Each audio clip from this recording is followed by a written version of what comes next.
নমস্কার, সবাই কেমন আছেন? লিভ অ্যান্ড লাভ উইথ নন্দিনীর একটা নতুন ব্লগ নিয়ে আমি নন্দিনী আবার চলে এসেছি। এখন বাজে সকাল 8টা মতন। আর আজকে এসেছি আমরা একটু মর্নিং ওয়াক করতে। মেয়েকে স্কুলে ঢুকিয়ে দিয়ে তারপর দুজনে মিলে ভাবলাম যাই একটু মর্নিং ওয়াক করি। তবে এটা বাড়ি থেকে অনেকটা দূরেই চলে এসেছি। সেদিনকে মাস্তানি লেক এসেছিলাম, মনে আছে? সেই মাস্তানি লেকের কাছেই এটা একটা ঘাট। এই পাহাড়টার নাম হচ্ছে দিভে ঘাট। ভালো লাগছে, আপনাদের বলে বোঝাতে পারবো না। একে তো সকাল 8টা বাজে, এই জায়গাটায় সেইভাবে কোনো লোক নেই, আমরা দুজনেই রয়েছি। দূরে একজন দুজনকে দেখা যাচ্ছে, তবে এই জায়গাটায় আমরা দুজনেই এখন রয়েছি। আর পাখির ডাক শুনতে পাচ্ছি। আর তার সাথে উপরি পাওনা হচ্ছে ফ্রেশ এয়ার, পলিউশন ফ্রি। কোনো গাড়ি নেই, কোনো গাড়ির ধোঁয়া নেই, কিচ্ছু নেই, শুধু আমরা দুজনে। আর তার সাথে এত সুন্দর একটা ফ্রেশ এয়ার, চারিদিকে সুন্দর একটা প্রাকৃতিক দৃশ্য। খুব ভালো লাগছে অনেক দিন পর। দাঁড়ান, আপনাদেরকে একটা জিনিস দেখাই। এই যে দেখছেন এখানে পাথর পড়ে রয়েছে, এইটা পাহাড়ের গা দিয়ে, এটা একটা ঝর্ণার রাস্তা। বর্ষাকালে এটা পুরো জলে ভরে থাকে। এই ঝর্ণাটা গিয়ে মাস্তানি লেকের সাথে মিশেছে। এইরকমই পাহাড়ের গা দিয়ে আরো অনেক ঝর্ণা আছে, সেখান থেকে এই লেকটিতে জল আসে।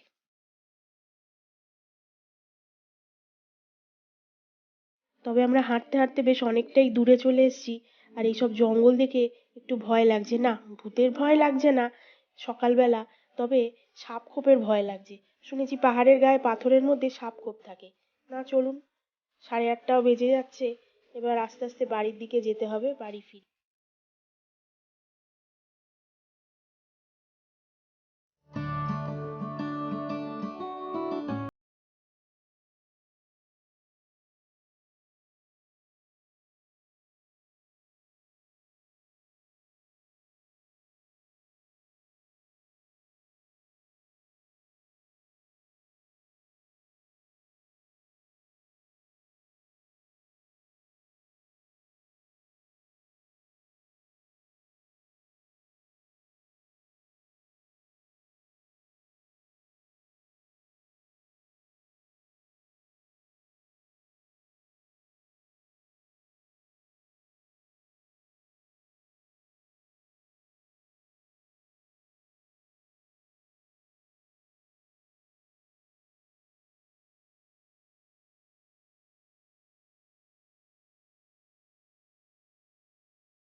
সকালের দিকে এলে বা দুপুরের লাঞ্চও হতে পারে, তারপর আবার বাড়ির দিকে রওনা দেয়। উইকেন্ডে একবেলা বেশ সুন্দর কাটে।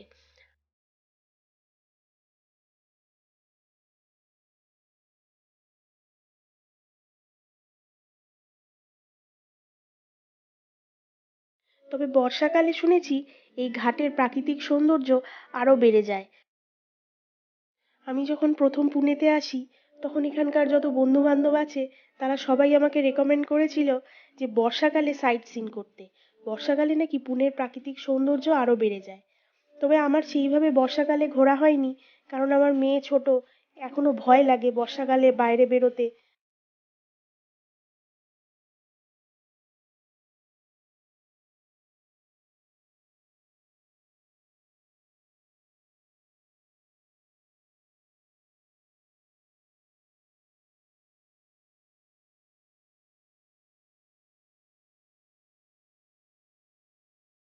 এখানে প্রচুর ফোর্ট আছে।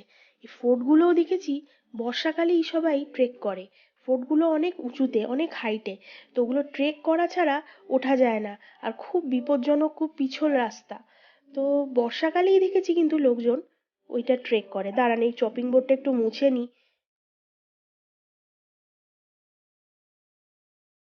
যাক, আপনাদের সাথে কথা বলতে বলতে আমার অনেকগুলো কাজ হয়ে গেল। পেঁয়াজ, টমেটো, আদা সব কাটা হয়ে গেছে। এবার শুধু আদা রসুনটাকে পেস্ট করব। একটু লঙ্কা নেব, কাঁচা লঙ্কা। দাঁড়ান, লঙ্কাটা নিয়ে আসি। ব্যাস, সব রেডি হয়ে গেছে। এবার আদা রসুনটাকে পেস্ট করে নিই।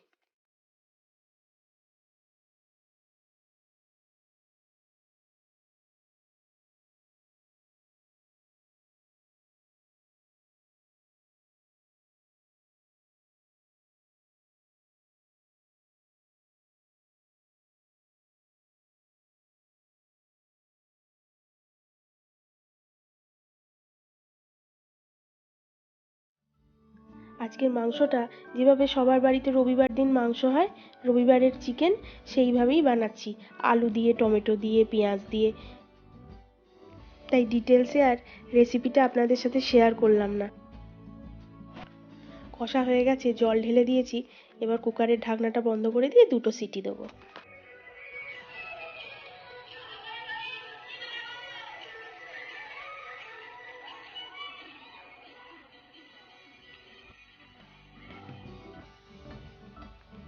সামনেই সানভি স্কুলের অ্যানুয়াল ডে, তাই জন্য ওর স্কুলে যে নাচটা ও করবে, সেই নাচের একটু বাড়িতে রিহার্সাল দিচ্ছে।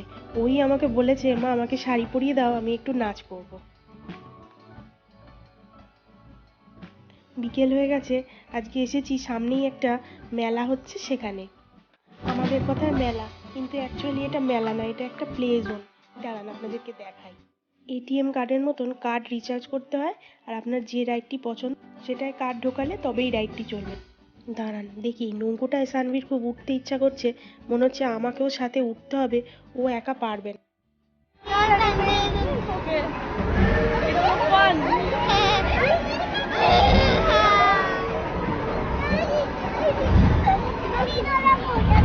We are having fun.